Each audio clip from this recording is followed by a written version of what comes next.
Well, I'm going to be, I think, addressing that question at least partially. When I was asked to give this talk, I had begun a project, kind of in earnest, but a project I've been working on for a while to revise some of the models in FVS, which is the Forest Service growth model, that predict the growth of understory trees. So I was looking at a lot of data for understory trees, but I have to give some caveats. And one of them is that FVS considers a tree a small tree up till it's about 3 inches in diameter. So I'm going to only be looking at the small end of the scale, and I'm looking at trees up to about 6 inches in diameter at the beginning of a growth period.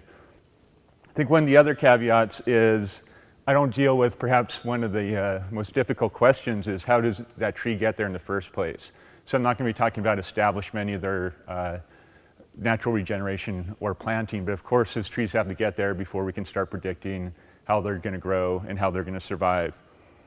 I thought that this was a good topic here because when we're trying to create complex stands or trying to create multi-age stands, we have to focus at least at some point on recruiting those trees and then creating conditions where they'll grow at an acceptable rate and survive to meet whatever our objectives are.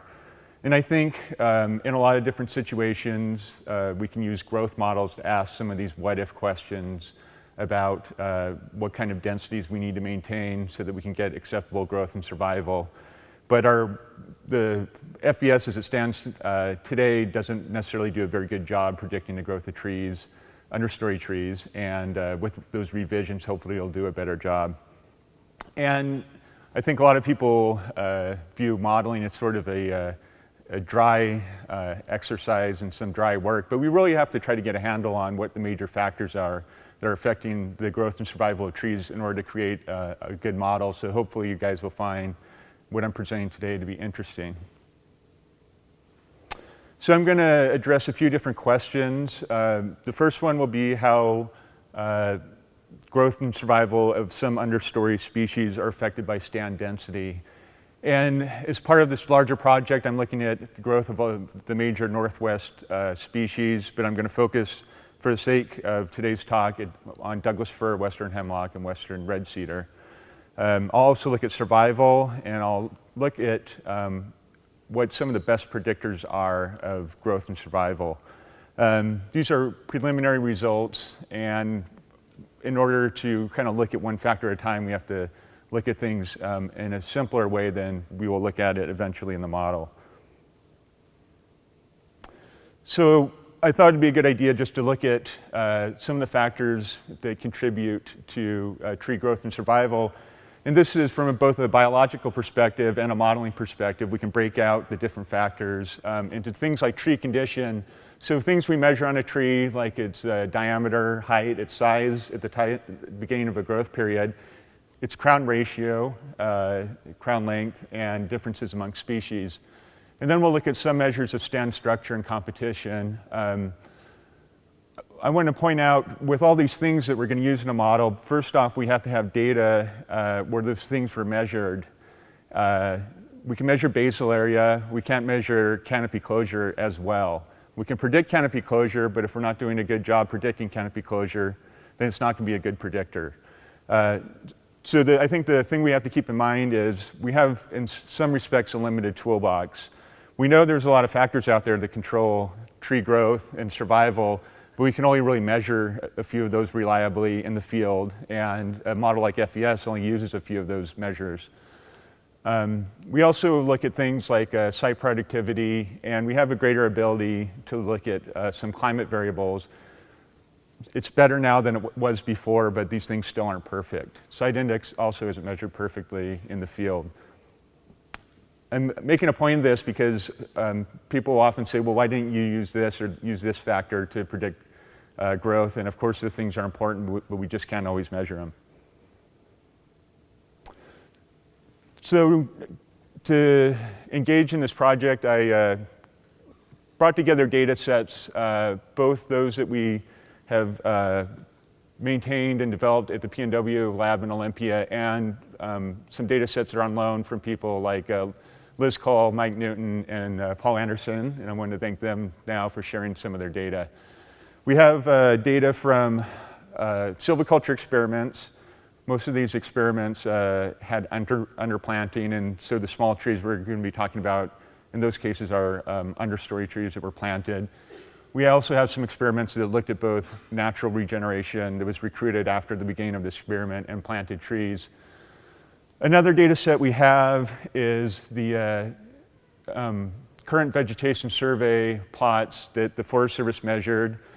And of course, FIA is another source of remeasured tree data, but they often have a cutoff where they don't measure the kind of small trees we're interested in. The CVS plots actually have measured and remeasured understory trees. So we have a huge number of plots with those trees. We don't know the stand histories on those plots. We can filter those data, so we think we're getting understory trees and complex stands, but I think there's a difference in quality there versus our experimental data. And we're looking at it both ways and make sure our models are going to fit both what we're seeing in the experiments and in the more, perhaps more representative CVS data set. So I don't think we can see with the contrast level here very well, but there's sort of a gray mass here. And the measure of stand density I'm looking at is basal area of larger trees. This is something that's commonly used in a growth model. But for the sake of understory trees, it's pretty similar to just stand basal area because most of the big trees are going to be larger than the small trees. But with the massive gray, I wanted to point out is for any given level of stand density that we measure on a plot, there's a huge range of growth rates. But we do see a general trend. The kind of dots go like this, where we're seeing a reduction in growth with increasing stand density. And in this case, we're looking at potential growth. So it's the 97th percentile of growth across the level of BAL. And this is kind of asking the question, how fast do we pretty much ever see trees growing at a given level of basal area? So the things I think that are interesting here, first off, are western hemlock and Douglas fir at very low basal areas, maybe a situation similar to a clear cut. Small trees are growing at a pretty similar rate, but Douglas fir has a very rapid decrease in potential growth. So we're just basically never seeing trees growing above this rate at, say, 20 meters squared per hectare basal area. And this is, I think, an interesting point, and it's come up somewhere around 80 to 90 square feet per acre of basal area is being kind of the area we want to be at in order to maintain at least fairly good growth of Douglas fir. So we see that we do have a very rapid transition there for potential growth and then a continuous decline. I think not surprisingly, western hemlock also has a decrease in growth, but it has greater growth than Douglas fir. Western red cedar, I think between this slide and the next slide, we'll see as a more shade-tolerant species has greater growth than Douglas fir. In the next slide, we're going to look at average growth. And the average growth is much less than the potential growth. But again, we're seeing hemlock having greater average growth across a range of BAL. And this was a little bit surprising to see much lower average growth of western red cedar than Douglas fir. And we know from some of the silviculture experiments that western red cedar is browsed heavily, and that's going, I think, into this measurement here, the effect of browsing. And this doesn't have anything to do with stand density per se, but I think it's a reality that when we're bringing western red cedar into the understory, the browsing is going to play a role. It's going to reduce growth relative to the other species. I also looked at what we're seeing in the current version of FVS between observed growth of this heavy line and then what FVS predicts. This is one of the things one of the focuses of the revision. The difference isn't great until you get up to some of these higher levels of stand density. And of course, Douglas fir growth is fairly low at these high levels of stand density. But those trees, on average, still are growing. FVS tends to really shut down their growth. And when we're doing a model prediction, the small amount of growth could be a big deal, where the current model might suggest a tree will stay in an understory position 3 or 4 times longer than it looks like they should based on the growth rates we're finding. Some of the data sets that we're working with included thinning with gaps. And I think I'll echo some of the things that have been said already this morning, that trees grow faster in gaps, and trees grow faster after thinning. This is the data from the Olympic Habitat Development Study. This is all natural regeneration, and these are hemlock. A skip is an unthinned area, so this is stands that were thinned with variable density thinning. And then we have the matrix thinning gaps. And I don't think this should come as any surprise that we'll get more growth with thinning and then even more growth in gaps. At this particular site, the gaps didn't have as big of an effect as even just the matrix thinning, but there's also a lot of other things going on, differences in initial tree size, how many small trees are within the gaps, and so forth. With the data that we borrowed from Liz and Mike, we also looked at growth in thin areas and within gaps of the 3 species that were underplanted. And again, growth was quite a bit greater in gaps than just in a matrix thinning. Sometimes we think of Western hemlock is obviously a very shade-tolerant species, but we can't confuse that with sort of a shade-loving species, where having more light increases the growth of Western hemlock. And it's probably true for just about any other tree species that the more light is better.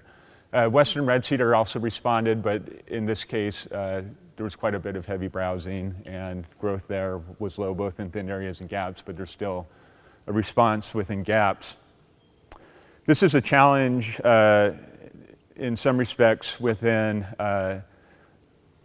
FES because as it stands now, it's not very sensitive to gaps. As Klaus was pointing out, you can't just remove 10% of your stand density to simulate a case where you're going to have 10% of your stand in gaps. And this is part of what we're going to work on in revising FES is to make it more sensitive to the creation of gaps. Another way of looking at this is that the average growth also increases with the creation of gaps or with thinning, but also the range of growth rates. And here we have the skip, thin, and gaps. And then the means, as we saw before, increase some. But it's also interesting to look at the range of growth rates, where the top 25% of fastest growing trees, that range increased with thinning and then increased with gaps with some very fast growing trees. And depending on what your objectives are, you may want to be bringing a whole cohort into that stand that you imagine is going to be the future stand after the rest of the overstory is removed, or it may be sufficient to just bring in some trees for structural diversity, in which case creation of gaps can stretch out those growth rates and should bring some trees much faster into the mid-story. To kind of try to tie all this together, this is one of those sites where we have a sea of regeneration following thinning and gap creation. And at this particular site, and I think it's typical of a lot of sites, a lot of those trees are going to grow very slowly. And when we're looking at averages, it's going to reflect that. There's just a lot of trees slowly, in the understory, they're just kind of hanging out. Once we have thinned areas, and even if you try to make do a treatment that has leaves uniform distribution of residual trees, you're going to have some areas that are more heavily thinned than others, and we're going to see some trees growing faster. And when we throw in gaps, we can have some trees even growing faster. So we really need to be aware of how our treatments are going to affect the variability in growth rates. And I think we also need to be cognizant of what our objectives are. Do we need all those trees to grow fast, or are we going to be happy having some trees growing fast in gaps?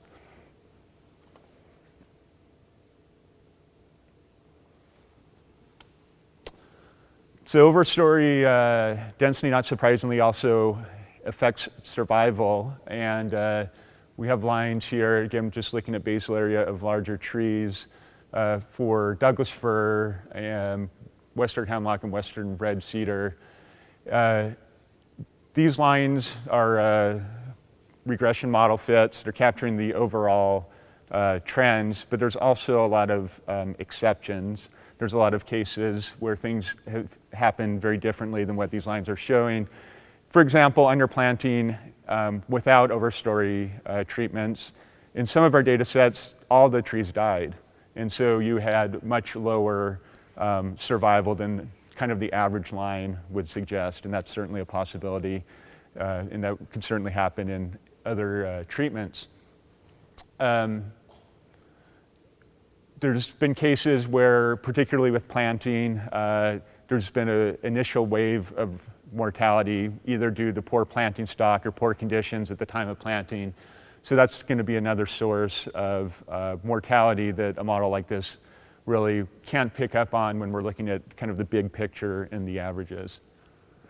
Interestingly, in some of our previous work, we've been able to look at some remeasured plot data, like spanning periods of 80 years in BC. And it's been amazing looking at some of those data where there are Western red cedar in particular that can grow very, very little and survive a very, very long time.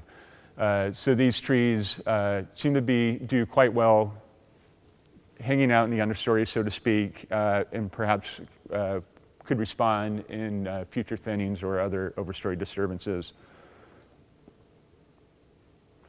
And just to look at how the model is going to change versus FES as it is now.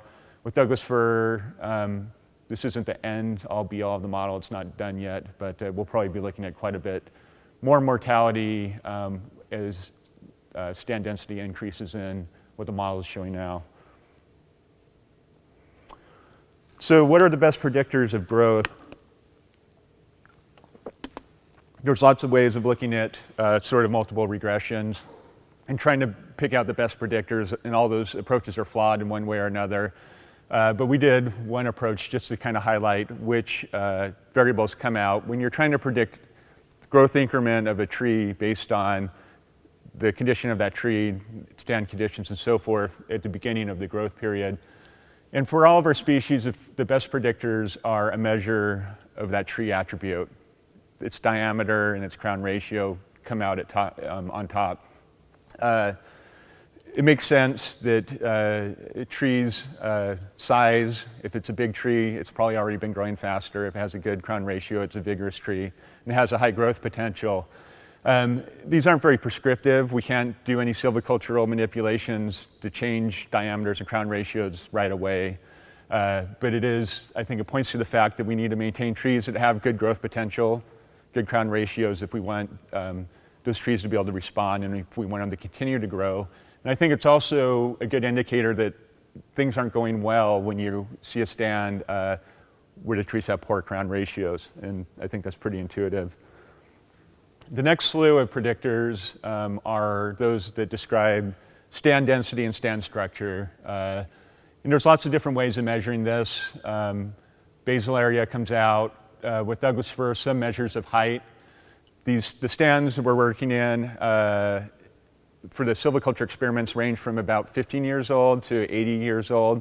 So for a given level of basal area, there's going to be a big difference in height and presumably a big difference in the understory environment due to canopy depth.